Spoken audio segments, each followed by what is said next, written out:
Good morning, everyone. It's 10 o'clock. We're going to give everyone a few more moments to log in, to get connected, which is a good time for us to catch up in person. In person, in sitting next Scottsdale. to each other.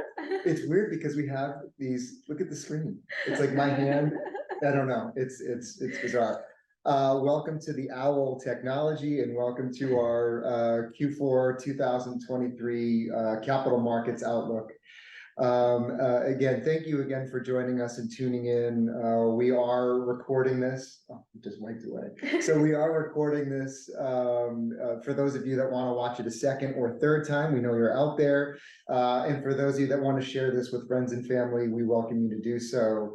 A couple of quick notes. I'm Michael Carlin, president of InterOcean Capital. I'm Bhavna Khurana. Doing the live webinar, sitting next to Michael in his Scottsdale office. So it's a pleasure. Thank you, Michael. By the way, in the weather, I hate to always talk about the weather, but how nice is this weather? I feel like I have to say yes, really nice, because if I don't, then I'm going to get a little bit of a hate. Yes, but it was a little too warm for too warm. This is for too warm. November. Come on, it's November. But okay, all right. I mean, I guess you don't know too warm till you've had like 2 months of 115 degrees every day, as those folks that are living in Arizona know. True. Okay. But like if I was traveling next week, I know the weather is getting much nicer next week. It is. So it is. Okay. That's on me. No, it's fine. You're fine. You're entitled to your opinion. But again, this is about as good as it gets. So with regards to the market outlook, Josh is on the keyboard. So there's a chat function on your screen. Certainly go ahead and ask questions. Josh will get them to me, get them to us. So we'll be able to weave them through the presentation. And we look forward to that too, because we want to make sure you get a lot of value to make your questions answered. We realize that there's always a fair amount of noise with the news, with the media, with the coverage, whether it be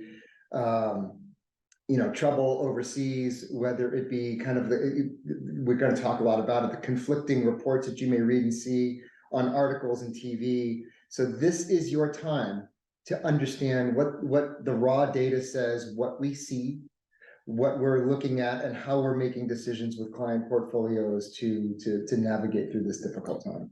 Do we have all the answers? Not always, but the idea. I thought the answer was yes. Yeah. But the idea is to again try and look through all those data points and try and make the most sense of it, and also put that into perspective of InterOcean's investment philosophy and approach, and how we are looking at client portfolios and trying to navigate through this market environment.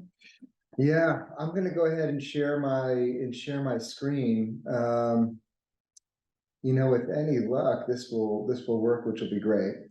Okay, so what we've got here is obviously this is our capital market outlook. I'll go ahead and make this a little bit smaller. I was doing the presentation thing and it was disappearing. Okay, so let's go ahead and dive into the market outlook. We of course have our long form agenda. And again, for those folks that want it, I know a lot of you already know this, send us an email and we're happy to send you our slide deck. We even had a longer version that we've been chopping away at. We're happy to send you all the different versions that exist. So for now, Bhavna, I'd love to start with looking backwards and let's wrap our arms and heads around how the market has performed ending the quarter. And I do think I'd like to spend a few minutes talking about where we are since the quarter ended. And what I would highlight and bring everyone's attention to is kind of this third quarter 2023. How did stocks perform in the third quarter? It was lousy. You had a negative August, you had a negative September. It was followed by a negative start to October. And you could see it in large stocks, you could see it in small stocks, you saw it internationally. And then you kind of juxtapose that. We're like, okay, it was in really bad third quarter, but how have stocks done through the year? And we'll talk more about this. But broadly speaking, stocks had performed, even with that really negative third quarter, reasonably well. So we were happy there. We also saw a lot of negative performance in bonds, all different types and varieties. As interest rates rose, and they rose significantly in that third quarter, and again, a little bit more in October, you saw as those rates rose, you saw bond prices go down as measured in the purple lines right here in the third quarter.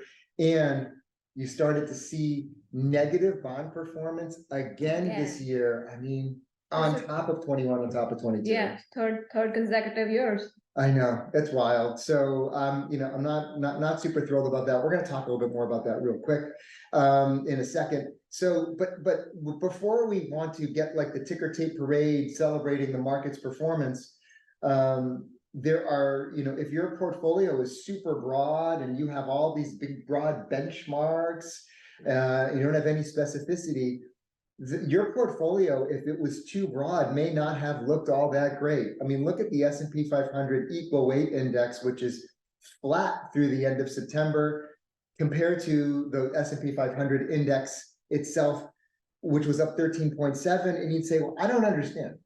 How could the S&P 500 be up 13? Yet the S&P 500 equal weight, which also takes into consideration all stocks in the S&P 500 equally. The S&P 500 index is cap weighted, so the big stocks have much more impact on the overall.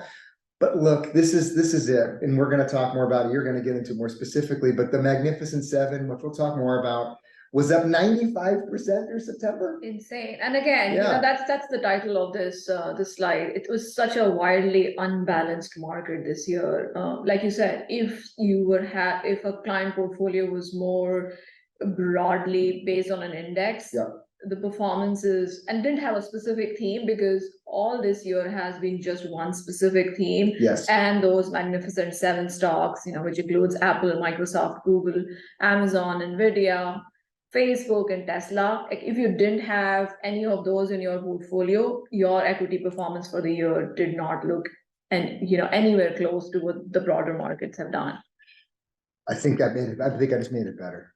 Josh told me to make the screen bigger. Okay. I took a chance. I hope it's working. Okay. It looks like it's working to us. It is, yeah. So yes, but what a wild year it has been so far. And then you've got the stock performance, the broad market performance. I'm sorry, the bond market performance relative to the 10-year treasury. The 10-year treasury is here in blue. You can see that it surged, it absolutely surged. This is through the end of October, mind you. Surged in the month of October. It had been going steadily higher in the third quarter. And then you lay out AG, which is kind of the greater bond market, and the MUB, the municipal bond market. How have bonds generically been performing over that same time period? And you've got a -5 on munis and a -6 on aggregate bonds.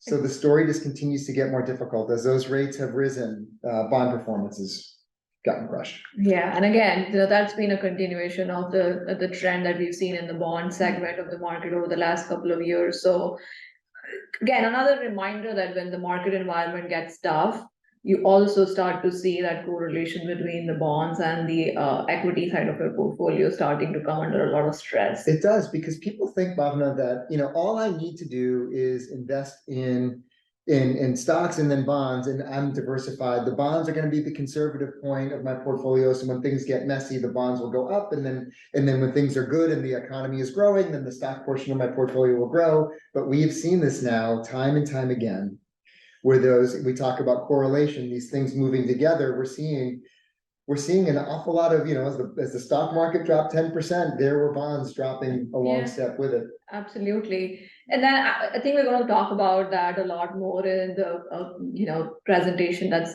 coming up.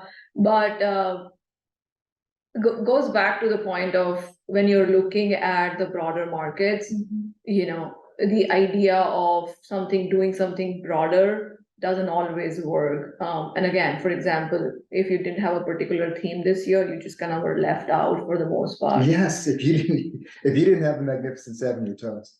And so the question becomes, you know, you say, geez, well, given where bonds are, and my goodness, they're, you know, -5 or -6% return for bonds this year, on top of a -13 last year, on top of a -1.5 the year before.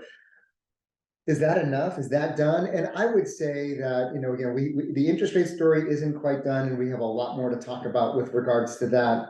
It is interesting. So I look at this chart, and I've already sent it to a few clients in anticipation of, and even before we did this market outlook, that look at where if the 10-year treasury goes down by 100 basis points or 1%, or goes down by 50 basis points from here, and you're looking at seeing how bonds should perform, you're expecting, why good. So if interest rates on the 10-year treasury being a great benchmark, if they're at 4.7 and they go down 0.5% or go down 1% from here, look at the total rate of return that is expected out of the bond market. Well, what if it's not done? And so the 10-year treasury starting rate in this analysis is 4.7, which is close enough to where we are today.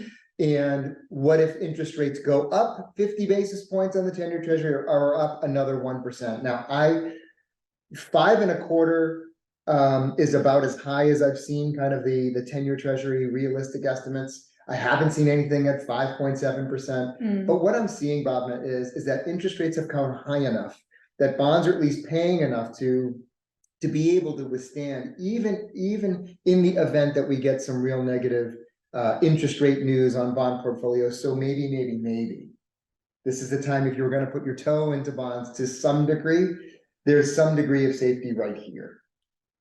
Agreed. I think another thing that I wanted to say earlier was, when you look at the equity market's performance and you look at the bond market performance, you also are starting to get some conflicting signals. Like the bond market is trying to tell a slightly different story, versus when you look at the equity markets, you would think that the market is thinking very differently. Right. And that conflict of opinions is also something that's adding to a lot of uncertainty that we've seen recently.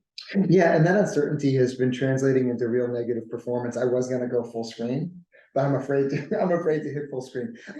So yeah, I am, you know, puzzled, because, you know, for as much as we have talked about just on this call that stocks did go down 10% plus on the S&P 500. They were down in October.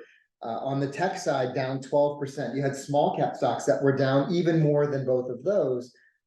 And since that time, where the parts of the market were really rallying negatively and sentiment started to get much worse, you've all of a sudden seen the S&P 500, the NASDAQ, small cap stocks all gain more than half of what they lost back seemingly overnight. And you saw interest rates which were starting to make people feel like, gosh, the 10-year treasury is at 5, maybe it's going to go to 5.5. A complete reversal. It went from that 5 down to 4.5. All of a sudden, everyone's thinking, well, maybe the Fed is done. Maybe interest rates, the worst is over. We don't have to worry about the cost of borrowing for all these small cap stocks. And there was just a recent surge of buying. Heck of a lot of volatility in such a short pocket of time. It was, and we'll talk a lot about all of that in the next set of slides as well. So you want me to flip the slides? Okay, okay. Flipping the slides. Ooh, Magnificent Seven. So I mean, we thought that it kind of this topic of Magnificent Seven does require its own section, just because, you know, if you remember a few slides earlier, we did talk about what an wildly unbalanced year it has been. And so this, you know, what you're seeing in front of you right now, the chart's going to talk about the fact that, again, the S&P 500 on a market cap basis, a large majority of that performance came from, you know, 7 to 10 stocks, and the other 493 stocks didn't really do as much, didn't really move at all through the year. So that kind of stands out if you look at the left, you know, the left chart here, which also interestingly draws your attention to the fact that because these top 7, top 10 companies have had most of the run up, they are also the parts of the market that is, you know, trading at a higher valuation. So the middle chart kind of points that, saying all those mega tech stocks are also trading at a fairly large premium as compared to the other 490 stocks, which is interesting, because you can also kind of look at it from a slightly different perspective, saying, okay, there are opportunities to be found. We just have to start looking away from those 10 and into the other 490 And we can, the market on an overall basis makes a little more reasonable sense in terms of the valuations. Now, again, in the last couple of months, we have seen a little bit of a pullback in that premium, but it's still fairly high, is what the that last chart. I mean, yeah, sometimes things are cheap for a reason. So you're not going to find us racing in to buy things that are inexpensive for the sake of the fact that they're cheap.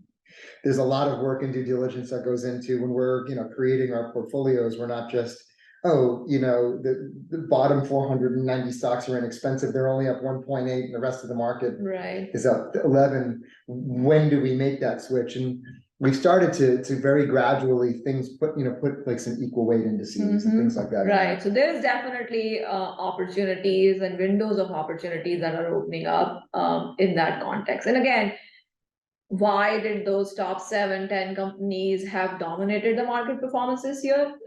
Artificial intelligence as a theme has been the primary force behind that. And when the chart on the left kind of points out the first the launch of ChatGPT, so to say, last year, and since then, again, the winners of this AI trend have been the front runners in terms of the market doing what it's done.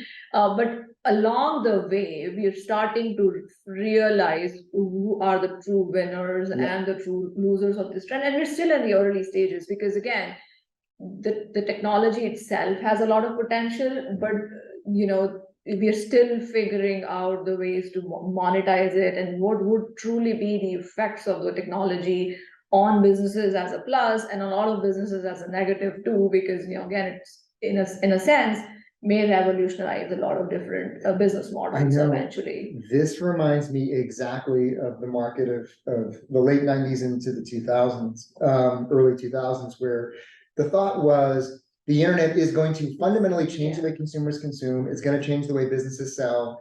And the market was reacting immediately at that time, way in advance of it changing consumer behaviors. Now, it was ultimately right. And so valuations did catch up and the winners and losers happened. That was a long multi-year process of the dot-com bubble bursting, stocks selling off, and then the realization that the internet as a new mode of way to sell and to grow and to scale businesses came to fruition. Now, I think AI is very much going to be the same. It's just going to take some time. Yeah. So again, that was kind of the reason behind putting this chart together, saying, is it bringing back a lot of memories of what we went through, that tech bubble? But again, kind of taking a pause, saying, yes, you can draw certain references to that phenomena. And we do realize that we are in that early stages, and again, taking references from the internet era, it takes a long time before you truly, as businesses, figure out the true potential of something as revolutionary as this. There is a little bit of a respite that we can find, that it is not a repeat of the tech bubble. And again, the chart on the right and the table actually towards the bottom right kind of gives you a few quick references. So again, we are a little more, there's a little more, what's the word that I'm looking for? We're not as concerned about the trend. Again, exactly. So. Yeah, more quality to the earnings, more quality to the margins, more quality to the balance sheet today versus the dot-com bubble bursting. A lot of those stocks were garbage. Okay, I said it. It's controversial. Okay, so this one's me. Are stocks over or undervalued? And the answer is it depends. Should I go to the next slide? No. Okay, so it depends. It depends on where you are. So we have in certain parts of our portfolios emphasized energy as as a place to invest. It is one of the areas of the market that's most undervalued. So the way that you look at this chart really quick is, again, the higher you get on this scale to the green means you're overvalued. The lower you get here in the red means the more undervalued you are. Obviously, the median is your kind of median valued. And by valued, I mean, are you expensive or are you cheap? And just for quick reference, when we're looking at the median, we're looking at the last 10 years of valuation multiples for each of these specific sectors, kind of using as our reference point, saying what's the last 10-year history is telling us and where we are. And it circles back to the comment that Michael, that you'd made earlier, saying just because the other 490 stocks haven't really done much doesn't mean they're cheap and we should just dive into it. This chart and like looking at slicing and dicing the market by sector and using their historical valuation multiples as a reference point gives us that perspective that we need, that not every sector is equally, attractive. And therefore, you also still have to be very particular about what could be a possible opportunity for you to dive into. So in this chart emphasizes that, I think, quite well, and that you see energy, consumer staples as the negatives, real estate, and utilities. The one area of the market for sure that we're not ready to dive into for a variety of reasons would be real estate. There are, real estate investments that our clients own that we've looked at where they're acquiring real estate right now, because there is a huge, what we know that there's a huge a banking issue that is occurring across the country, where banks have tightened their lending standards to the tune of about 60% of banks have specifically stated they've tightening their lending standards. We also see year-over-year basis, we now are more than 2% less loan issuance this year where we were relative to last year. Every other time we've seen a -2 or more, it's come with a recession. By the way, so I just think that real estate area is there's still some potential more trouble, things that we would want to avoid, but things like energy and utilities are looking a little bit more interesting. Utilities, I mean, like, the energy transportation, those kind of companies. And you can see where communication services, which are, think of things like Facebook or IT, or think of your basic tech companies, or interesting, even financials are more overvalued, so it's giving us cause for pause. I'm going to go to the next slide as soon as I can. And then, where are we finding some opportunities? And another area where we're finding opportunities, and this, by the way, is the S&P 500 growth that was through the end of October relative to the high dividend part of the S&P 500. So again, S&P 500, this is the chart on top. It's up 10% on the year, and through that same time period, the high dividend stocks are performing 25% worse. So you shouldn't be surprised that one of the thematic portfolios that we're working on right now is creating a high dividend portfolio. That's the type of thing that you can look to us to do, which is, where are there opportunities? If we see pockets of growth and opportunities, this is the kind of thing we'll put together, and we're actively working on it right now. Exactly. And again, one can kind of, dive a little deeper into this, in terms of why, that segment of the market didn't do as well as the rest of the market. And one of the very prominent reasons for that also is that, with the treasury yields kind of driving higher, that did become a really good alternative to dividend paying stocks, saying, okay, if I can get a 5+ and possibly higher yields in the treasuries, there is reason to consider the idea of redirecting some of the equity exposure. And if dividend and income generation was the primary factor behind the portfolio, so it does make sense to see that there was a little bit of a downward pressure on the dividend paying segment of the market, but this 25% difference is huge. So that is, again, giving you a window of opportunity to look into saying, is this an oversold segment of the market? And especially since a lot of dividend payers have good balance sheets and good cash flow and all of that stuff too. So yeah. And when there's competition for the, bonds are providing competition for stocks, it's not surprising that some people are taking a shot at US Treasuries. Okay. Oh, by the way, I did see, we are getting questions on the amount of total US debt. We're aware, and we're going to talk about it. We couldn't do this market outlook without addressing that. So again, inflation is a very recurring topic, because it's still front and center for all the fiscal policy and monetary policy decisions that are being taken in the recent past. So can do the commentary without talking about inflation.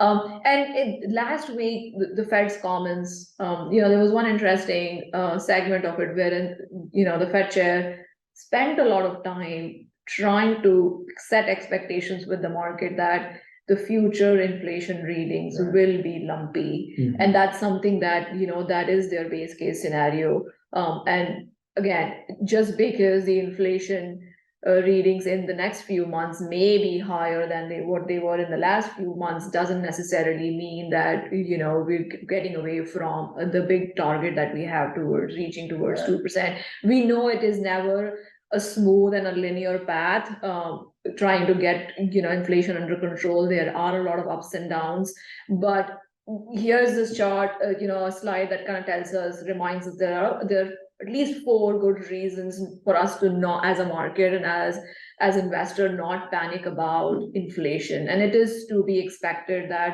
some of the future readings of inflation might look higher than the past. Why? There are a couple of reasons for that. One is the base effect, and 2, I would say, also is the volatility that we've seen in the gas prices, which will start trickling back into the inflation readings. But if you look at the month-on-month trends in 4 core categories, whether it's the food prices, energy, again, we know is a little more volatile, but goods and services, the trends are encouraging. Again, inflation is still high. Can I do Exactly. this? Can I do Yes, this? that's Okay. super helpful. So I just learned that. Sorry. So that does give us a little more of a reassurance that at least things are moving in the right direction. There is still a lot that needs to happen before we can comfortably reach to that 2% goal and stay there, because that's another critical piece of this whole process. It's not really just one inflation reading exactly at 2%. We need to stay there before the Fed can truly claim victory over inflation and move Right. on to other things and other goals. Right. Yeah. Yeah. I'm ready, by the way, I'm ready to doodle on all of this. And then the next slide also is just an extension of the same idea that if you look at the underlying inflation picture, whether you look at it, if you look at the middle chart here, whether you look at the PPI or the ISM manufacturing prices paid, etc., those also are giving you that same indication that we are essentially moving in the right direction. Still a lot of work to be done, but at least we're moving in the right direction. That's right. Oh, did you see the little note I put on the bottom? I do this in this, I wasn't sure if you saw it, but I do it. Did you know, like between August 72 and April 80, inflation ended up jumping from 3 to 14%. And what's interesting is that at that same time, also, the US dollar was falling in value. And I say that because it just, even this weekend, I was reading an article that Peter Schiff, who was just a Wall Street talking head, who sometimes is right.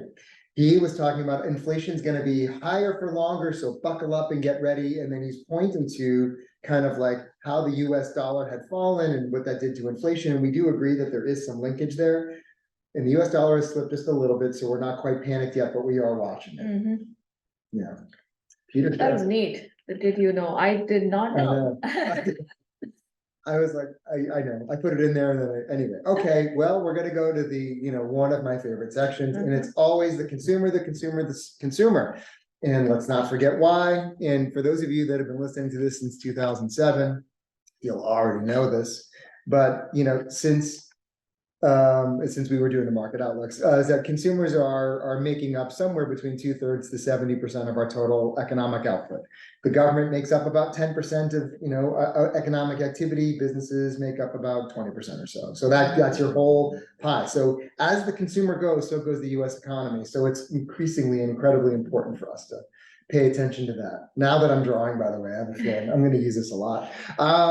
So here's how I look at this data, Bob. Now I look at it and say, well, yeah, this has been helpful in that household paychecks have gone up a bit, which has been helpful again. But since COVID, this trend is still also intact.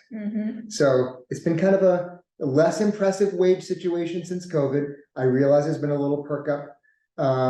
We also see here, this was the trend in terms of what people were doing with relative to their debt and how difficult it was to service their debt over time. We saw a major improvement. COVID happened. People got transfer payments from the government. They reduced the amount of debt that they had. That also did wonders for their kind of debt to income ratios, which was great. We saw that bottom. We're seeing borrowing increase significantly.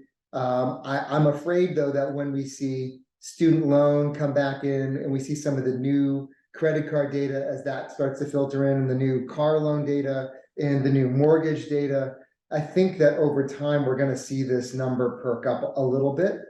So again, I see the improvement here. I think the trend is pretty concerning. I see that this has been pretty low, certainly relative to where we were, but I see this becoming a little bit more difficult.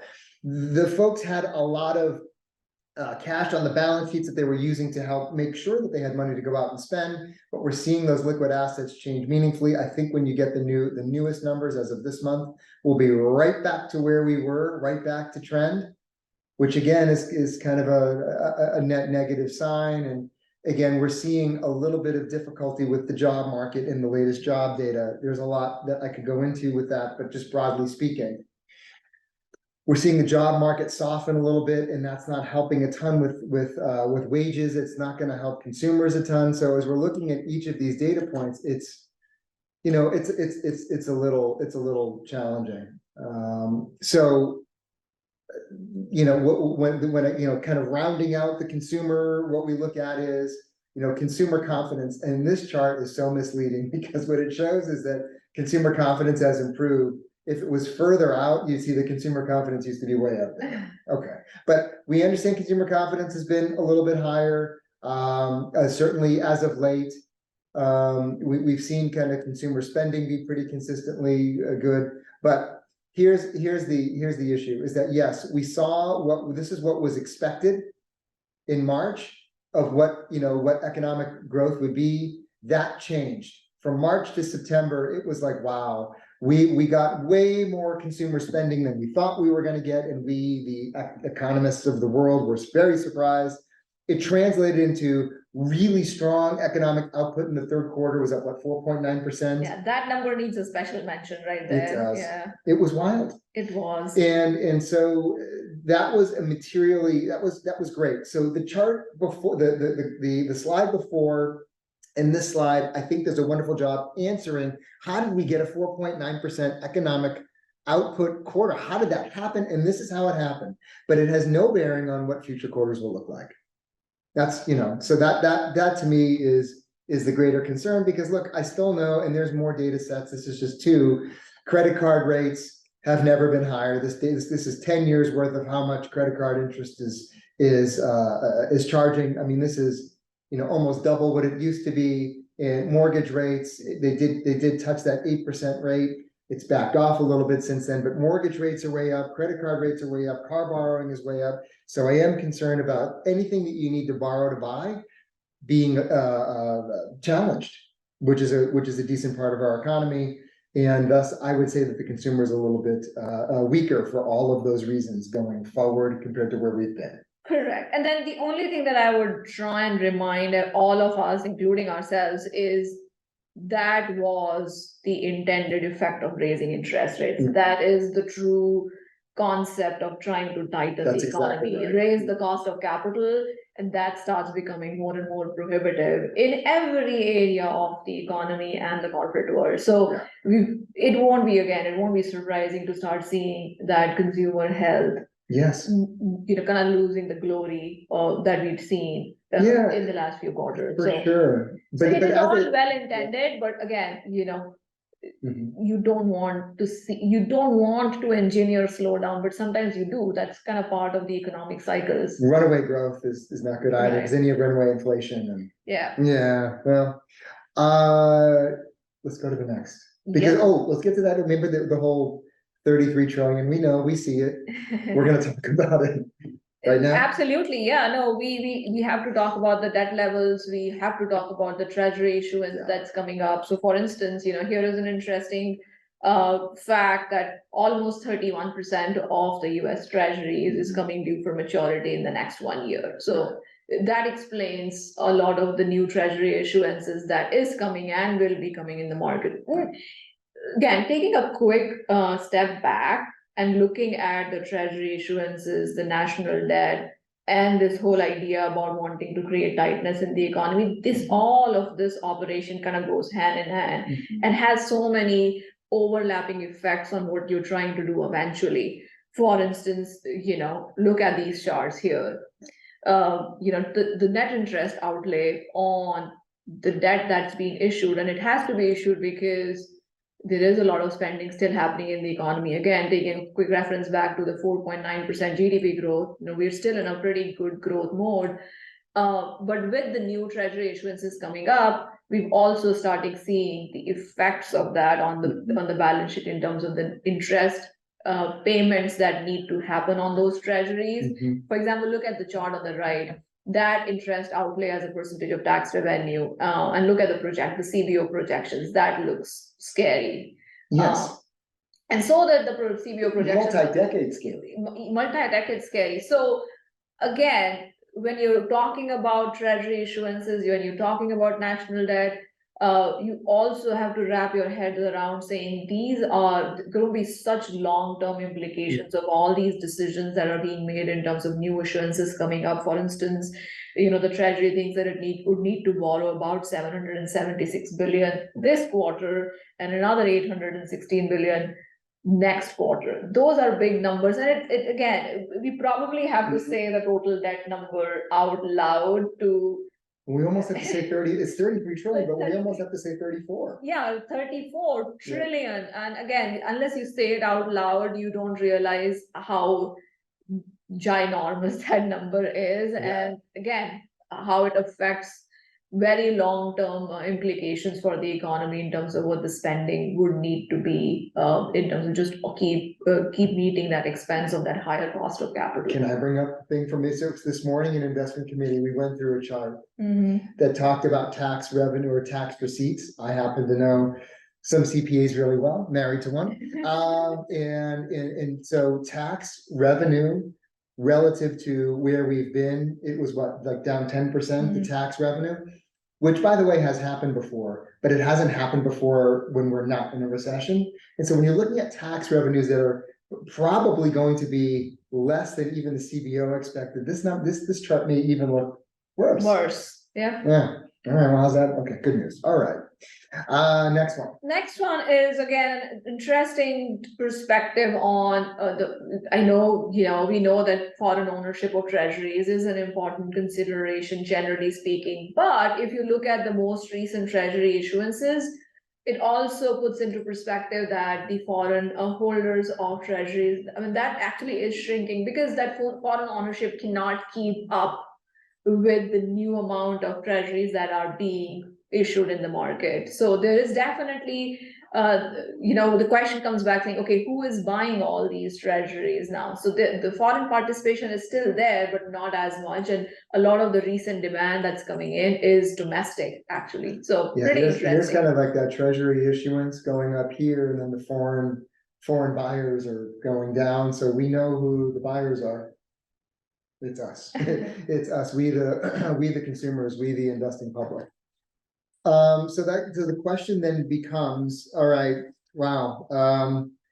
Given the tax situation, the tax revenue or tax receipt situation, government spending situation, the total indebtedness, the slowing consumer, the valuations, as we're going through all these things, it's like, well, are we coming up on because we know that we're always heading towards a recession. Right, so that's because it's going to happen at some point, but the question is when, and will it be a hard landing, a crash landing? Will it be a soft landing, or they say kind of like no landing, which is, the economy starts to slow down, never quite goes negative, grows slowly, and then grows its way out. And what we've seen over and over and over again is that there's just this huge and growing chorus of investing in economic professionals that are calling for a soft landing, which begs the question, has that ever happened before? And the answer is, of course it has. So we pull out those kind of historical stories, and you got this one, soft landing expected in 2007. Bernanke sparkles in first year as Fed chief. That's awesome. But then, of course, followed by the great financial crisis when they were calling for a soft landing the year before. Well, all right, how about soft landing expected for the year 2000? Here's an article where again, the consensus was, I think it's gonna be a soft landing, dot-com bubble burst. That didn't work out. In 89, soft landing expected, and that was again consensus, but then you had the RTC complete blow up banking crisis situation that evolved here. Soft landing in 1980, soft landing in 78, soft landing in 73. Again, expectation from a historical perspective, and then time and time again, we've seen these kind of growing chorus of folks calling for soft landing and then it not happening. So forgive us for being cynical that when they're saying soft landing, where we're saying, well, geez, is this the first time this has happened? No, it's not. And we are, you know, a little concerned. And this is what when we're saying, like, well, where are you getting that data from? It's right here, which is, you know, where will the economy, you know, be in the next 12 months? And then you're looking at these experts, the fund manager responses, and it's overwhelming. Soft landing, no landing. Yes, there's been some small change.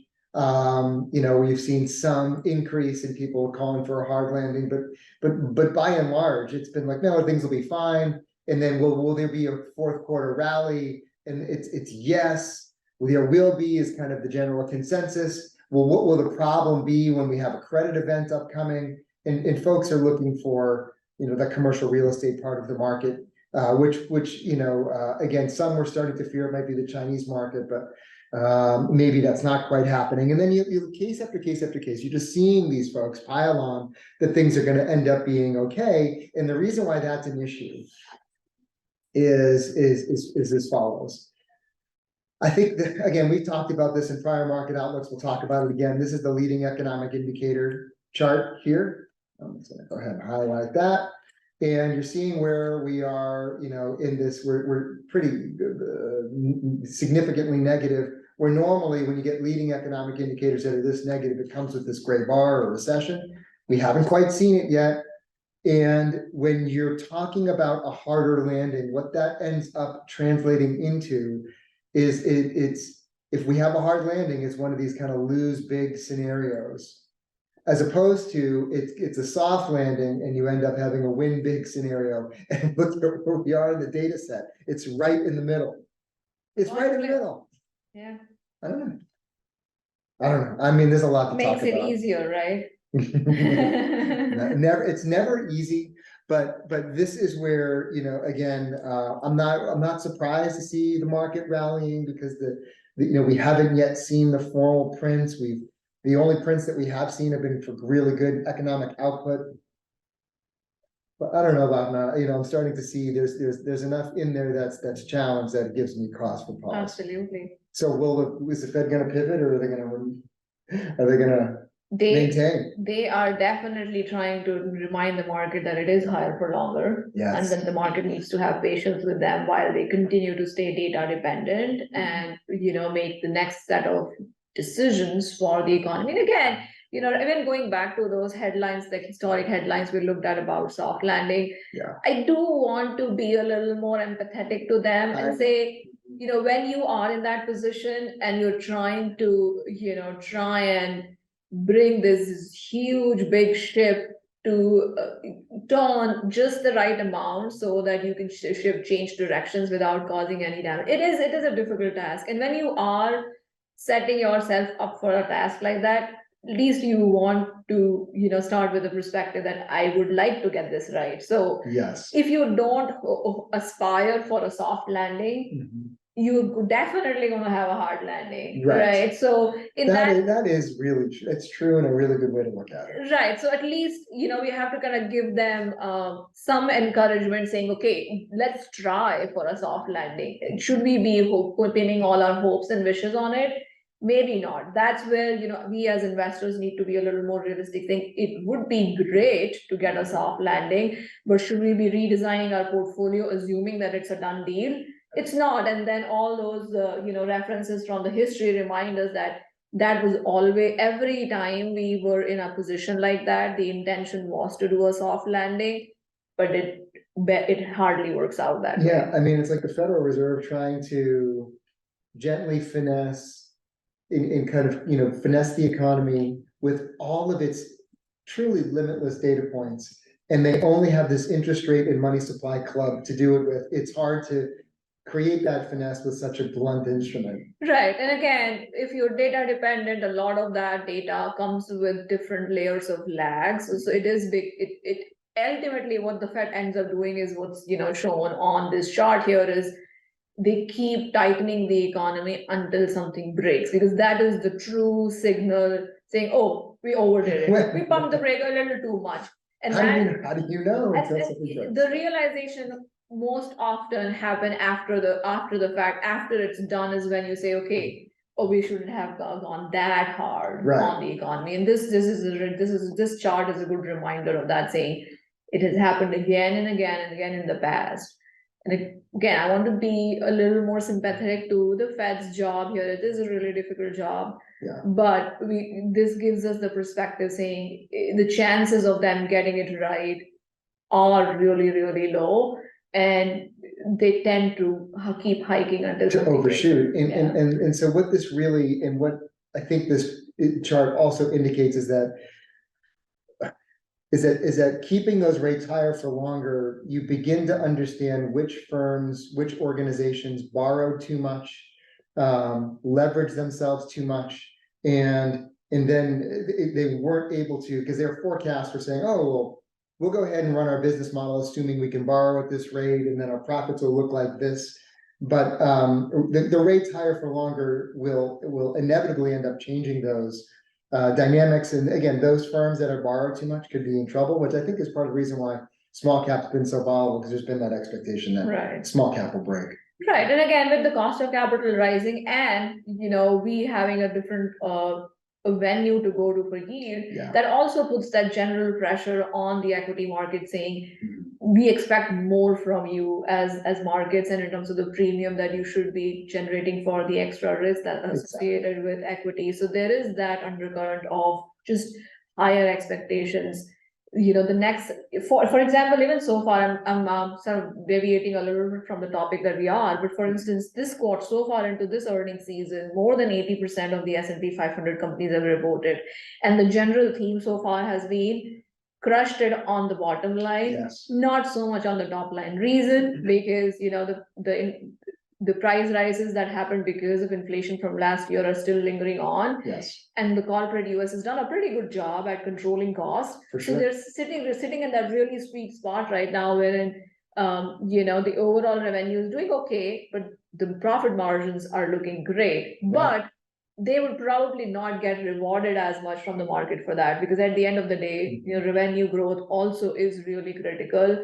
The profit margins are attractive, but if it's coming all or mostly because of all the cost controls that you've done, it's not as impressive. And that's actually, we talked about that in the investment committee meeting this morning, and that is, if you look at the quarterly results, that for those companies that beat, they did not get the reward that they're used to seeing. And for those companies that didn't, the downside was like double what it normally is over. It is just again reflecting back on higher expectations. There is a higher bar that's been set for the markets in general, and they would need to do that much better to impress the investors. We need to be impressed.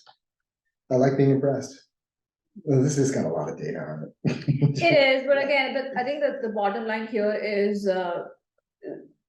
we've talked about, it won't be surprising to see a little bit of a lumpiness in the inflation going forward. If that's the case, if the most recent job market that came out, it kind of created a little bit of a Goldilocks scenario in terms of what it sure did. Yes, but again, we're still seeing a lot of tightness in the labor market.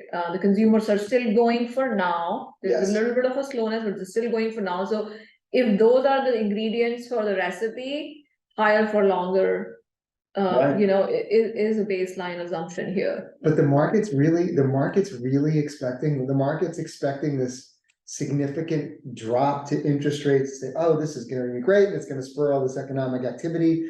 But the slope of those cuts, Bhavna, those slopes are like the kind of cuts that you get in a recession. Exactly. So again, you're kind of reminding us there's a little bit of a disconnect between what the Fed wants to send out as a signal out there and what the market is expecting to happen. There is still a little bit of that disconnect, which also circles back to the fact that we were talking about how the equity markets are sending a slightly different signal to us versus what the bond markets are. Yeah. They are, and they do. Well, I don't know. What do you think? What do you want? I mean, look, I don't know about that. I love I this. like talking about the 40 challenges that years, I know, 40 years of declining rates. We've had this in so many different quarterly market outlooks. We need to continue to pay attention to this, because as the 10-year treasury goes, it really is moving the markets now meaningfully, whether the 10-year treasury goes down and the market goes up, the 10-year treasury goes up and the market goes down, because we've hit this really important inflection point where the cost of capital is meaningfully more than it had been, and there's just a lot of businesses that are going to have to recalibrate to figure out how they can grow in that environment. Oh, I mean, this one we good, we're going to flip to the next. Yeah, Well, we've roasted the last 3-year bond market performance already several times. we really have. But this is, Oh, you know, the total returns on a rolling 3-year basis, and, you know, again, it's been a little bit of a wash. And a very unimpressive space to be in with your bond portfolio, in the overall portfolio, so Yeah, I think to be boastful about. well, how about this one? You love this one. Let's go. Yeah, I do, and this time around, we actually kept one of these expected return forecasts from 6 months ago, so that, you know, the smaller chart that you see on the left is from the March 31st, and then the bigger one, same, you know, exact same model, is as of September, end of September. And again, I want to weave back a lot of different things that we've talked about, the equity markets, that yes, we would like to see a lot more green in that box that's listed out there. That's what In this black box. In that black box, we would like to see more of green and less of the reds and yellows, because that's what's is our baseline way of looking at saying what should we be expecting from the markets over the next 7 years, specifically the equity markets. And like you said, there is a higher bar that's being set for the market. So there has to be a lot higher nominal earnings and a real earnings growth over the next few years for us to be impressed enough and take that additional equity risk premium, given what the yields have done recently. So all in all, expected returns over the next 7 years haven't changed as much from earlier in the year, so we're kind of still staying there in the overall range. Would like to see a little more in terms of our overall expected return, but we also know, again, circling back, we also know that there are windows of opportunities opening up within the broader equity market. That can, again, if those opportunities are kind of recreated into the portfolio, that would be a reason where we can see the overall average return going higher than what they are right now. Yes, high dividend, don't forget things we're looking at, small cap, there's just a lot to like and a lot to get prepared for. So as I get into the conclusions, do be sure to hit your Q&A. Josh is there taking a look at it, making sure that we're up to date.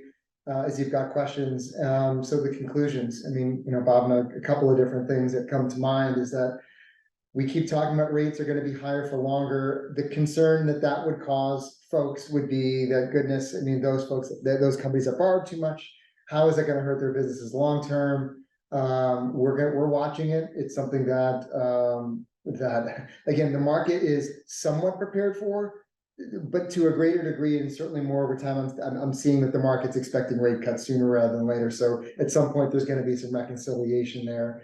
Policy and geopolitical backdrop. So we've done a good job avoiding, you know, the conflict that exists, you know, both kind of with Ukraine and Russia and in the Middle East with, you know, Israel, Hamas, Palestine, that whole situation. Those kind of environments, you know, tend to be, when you have that kind of warlike situation, it tends to be economic positives. And it doesn't typically impact the market much unless the US ends up having some level of involvement. So for now, we view those events as things that we're cognizant of. There may be some movement there may be some violent movement depending upon what the expectation is of US future involvement. Those are the kind of things that we think that hedges play a really nice role in smoothing out your performance. So again, some of you on the call have hedges and use our hedges, which is great. If you don't, give us a call. We're happy to take you through if it's something that we should be implementing for your portfolio. With stocks, it's stay patient, stay careful, be careful. We're not underestimating the risks of the higher cost of capital, as we talked about above. We are tilting towards quality and cash flow. We're tilting towards the best of the best of the best. This isn't the kind of environment where we have been more than happy to be tech heavy. We're now tech light, and we are, again, cash flow balance sheet heavy. With regards to bonds, we've talked about this, but we know that as bond yields rise, they can be a magnet to attract capital. And the more people that buy bonds, there's the less money potentially available to buy stocks. And that may have an impact on the market. There will be a point where we feel like interest rates have increased enough where we're going to go ahead and extend that duration, or the term with which that your bonds are going to come due will more meaningfully do that. But for now, we're still playing kind of in this shorter term time horizon because it's an attractive rate of return. I got a disclosure slide or two. I'm going to stop the share and go big screen. We did a lot. We did. We always do. We always do. So I don't know, Bob. I think that, what we wanted to make sure that we communicated is where we see the market, where we see the economy, kind of the confluence of these things coming together and how we navigate and change our client portfolios. I think we've done all of that. But if you have questions, certainly don't hesitate to send us an email, give us a call, ask us, let us know, and we'll contextualize how this market outlook then fits for your portfolio and the kind of things that we're looking at and what we've done to kind of migrate your portfolio to suit this whole situation. Yeah. Do we have any questions? I don't know. I think we got them. I think we got them all. I keep looking at my phone. Okay, no, Josh says we good and we addressed them all. That's been great. This is a record quick market outlook. I think the shrinking of the slides was helpful. Was helpful. Yeah, it was great. So if you want the slide deck, please let us know. Give us a couple of days and then we'll get this recording posted so that you can watch it again or send it to friends or whatever works for you. As always, we do appreciate your time and attention, and we thank you very much for joining us on our fourth quarter look. Yeah, and wishing everyone happy holidays. We'll all see you again on this webcast in the new year. So happy New Year as well. Michael, where are we doing the next one? Well, still good weather here. It's still good weather. I know, yeah. I agree. I'm recruiting. Maybe Bob will come back. I don't know. I hope so. But otherwise, we'll do it. We'll try to do it in person. Thank you so much. I hope you guys all have a wonderful day. Take care. Bye, everyone. Bye-bye.